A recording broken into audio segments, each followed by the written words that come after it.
माँ तू सबसे प्यारी है, माँ तू जग में न्यारी है। माँ तू सबसे प्यारी है, माँ तू जग में न्यारी है। अपने आंचल में रखना, अपने आंचल में रखना। हमें वरदानों से भरना। माँ तू सबसे प्यारी है, माँ तू जग में न्यारी है। माँ तू सबसे प्यारी है, माँ तू जग में न्यारी है। पिता, पुत्र और पवित्र आत्मा के नाम पर आमीन। आप सबों को जय यीशु।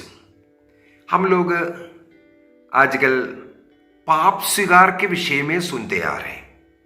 एक अच्छा पाप स्वीकार करने के लिए 5 चरणों के विषय में मनन चिंतन किया। सबसे पहले अंतःकरण की जांच करना, और कल हम लोगों ने पश्चाताप के विषय में मनन चिंतन किया। और पश्चाताप के साथ हम लोगों ने मनन चिंतन किया, पश्चाताप करने वाला व्यक्ति एक दृढ़ निश्चय करता है। कैथोलिक कलीसिया का धर्म शिक्षा ग्रंथ 1451 के अंदर 1451 के अंदर एक पश्चातापी को एक दृढ़ निश्चय करने की जरूरत है करके लिखा है। दृढ़ निश्चय, अब से पाप नहीं करना। कब हो सकता? जब हम लोग उस पाप को घृणा करता है। जो गलती हमने किया उसको घृणा कीजिए। नशा किया था, इस कारण दूसरों को दुख कष्ट पहुंचाया, घृणा कीजिए। आज से वो नशा ना करने का कृपा प्रभु आप देगा। झूठ बोलने का, वासना का पाप, व्यभिचार का पाप, किसी भी प्रकार का पाप, जब हम दिल से उसको घृणा करता है, पश्चाताप के साथ उसको घृणा करना है।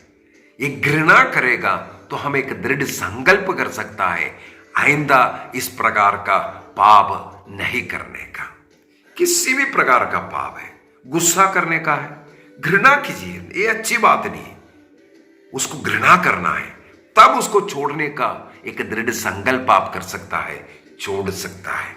तो सबसे पहले पापों को घृणा करते हुए छोड़ने का एक दृढ़ संकल्प करना है। इसके बाद एक और दृढ़ संकल्प, दूसरा दृढ़ संकल्प ये करना है, मैं एक पुरोहित के पास जाकर के अच्छी तरह पाप स्वीकार करूंगा, एक भी पाप नहीं छिपाऊंगा। सूक्ति ग्रंथ अध्याय 28 वाक्य 13 में लिखा है, जो अपने पापों को छिपाता है वो उन्नति नहीं प्राप्त करेगा, लेकिन जो उसे प्रकट करके छोड़ देता है उन पर दया की जाएगी। इसका मतलब है जो छिपा कर रखता है, बोलता नहीं है, उनको कृपा अनुग्रह आशीष पाप क्षमा नहीं मिलेगा। उनको मिलेगा जो बोलेगा। एक पुरोहित के पास जाकर के मैंने ऐसे ऐसे गुनाह किया है, इसको साफ साफ बोलेगा। इसके बाद उसको छोड़ देता है, उन पर वो दया करेगा। बोलना और छोड़ना ये बहुत जरूरी है। तो हम लोग यहां दृढ़ संकल्प करता है पापों को घृणा करना, छोड़ने का, आपसे नहीं करने का। इसके बाद एक पुरोहित के पास जाकर के उसको बोलने का। तीसरा एक और दृढ़ संकल्प करना एक पाप स्वीकार का, उत्तम पाप स्वीकार के लिए जरूरी है। साधारणतः लोग नहीं सिखाते हैं, लेकिन पवित्र बाइबल में लिखा हुआ है, मत्ती का सुसमाचार अध्याय 6 वाक्य 14 और 15 में, यदि आप दूसरों के अपराधों को क्षमा करेगा, तुम्हारा स्वर्गीय पिता भी तुम्हारा अपराध क्षमा करेगा। इसका मतलब है पाप स्वीकार में हमें पूर्ण मुक्ति मिलने के लिए, कालिक दंड से मुक्ति मिलने के लिए सब हमें इस प्रकार दूसरों को क्षमा देना जरूरी है। मत्ती के सुसमाचार अध्याय 18 वाक्य 35 में लिखा हुआ है, यदि तुम संपूर्ण हृदय से दूसरों को क्षमा नहीं करेगा, तुम्हारे स्वर्गीय पिता भी तुम्हारे साथ ऐसा ही करेगा। इसका मतलब है हमें क्षमा देना पड़ेगा। क्षमा करने वालों को क्षमा मिलता है। मार्कुस का सुसमाचार अध्याय 11 और 25 में लिखा है, प्रार्थना के लिए जब खड़े हैं क्षमा करो दूसरों को, तब आपकी प्रार्थना सुनेगा। मत्ती के सुसमाचार अध्याय 5 वाक्य 23 में लिखा है, जब तुम बलिवेदी में भेंट चढ़ाने के लिए जा रहा है और आपको बीच में याद आए किसी को आपसे कोई शिकायत है, बेली वस्तु को वहां, भेंट को वहां छोड़ करके पहले मेल मिलाप करो, इसके बाद आकर के भेंट अर्पित करना। अर्थात हमारा बलि, हमारा मिस्सा बलिदान, हमारा भेंट प्रभु तब स्वीकार करेगा जब हम एक दूसरे के साथ मेल मिलाप में रहते हैं। इब्रानियों का पत्र अध्याय 12 वाक्य 15 में लिखा हुआ है, ईश्वर की कृपा से कोई भी व्यक्ति वंचित ना हो। ईश्वर की कृपा से वंचित नहीं होना। आपके बीच में ऐसा कोई कड़वाहट, हानिकर पौधा पनप ना पाए। हम लोग मत्ती का सुसमाचार 15-13 में पढ़ते हैं, जो मेरे स्वर्गीय पिता ने रोंपा नहीं है उसे उखाड़ना है, उसको निकालना है। वो है नफरत, दूसरों को क्षमा नहीं देना, दूसरों के साथ मेल मिलाप में नहीं रहना। एक पाप स्वीकार संस्कार में हमें सबसे पहले एक दूसरे के साथ मेल मिलाप में आना है। इसे मेल मिलाप का संस्कार कहते हैं, एक दूसरे के साथ मेल मिलाप, ईश्वर के साथ मेल मिलाप।